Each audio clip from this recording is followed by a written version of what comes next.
People will tell you that they don't trust other people or they don't like other people, and they'll be like, oh, well, I'll change my mind once somebody shows me that people can be good. Yeah.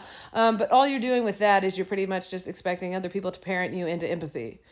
Yeah, and being the change you want to see in the world would kind of help you more with that type of particular issue that you're having with not trusting people or not feeling like people are safe. Because if you're going around not trusting people and you think people are terrible, that's not really going to attract people in, because you're probably going to be somebody who's constantly talking about how unsafe you feel and how scared you feel. And you're just looking for other people to validate that and commiserate and or parent you, when you need to be able to regulate and parent yourself while also being able to find people who are doing that for themselves so you all can co-regulate together. But otherwise, you're just going to keep attracting in like-minded people as you, scared, anxious, and really fearful and paranoid of other people. And again, I'm not blaming other people. I understand why people get really reluctant or paranoid or scared of other people, especially if they've had a lot of trauma and experience with people who have harmed them, especially people they were supposed to trust. But the issue is not really going to get better until you start working on the issue and continuing to maintenance that issue and just try to have hope that there are people who are good and allow people to show up and be good while also humanizing yourself and others and understanding that even safe people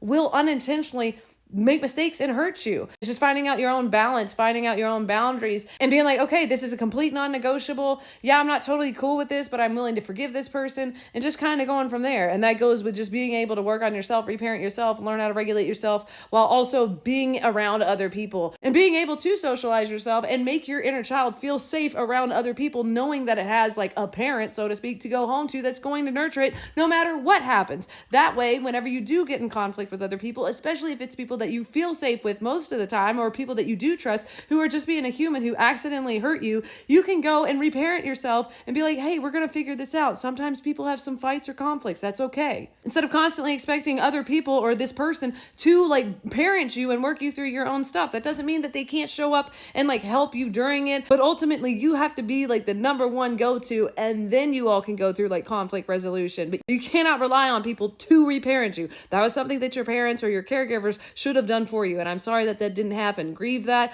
work through that, regulate, do what you need to do. But just know that you do deserve community, and you do deserve to be able to trust other people and think that for the most part, most people are good people, because they are. At least that's my opinion. And it hasn't always been my opinion because of my own trauma. But I'm telling you, since I've been able to work on that, I've been able to build my community and feel safe around people. And it's just been a much better life for me personally. So anyway, I hope that helps at least one person. My name's Sarah, and I'm your favorite self-experimenting coach or companion. And I help get people reacquainted with who they most authentically are. You're an amazing person, and I hope you have the best day.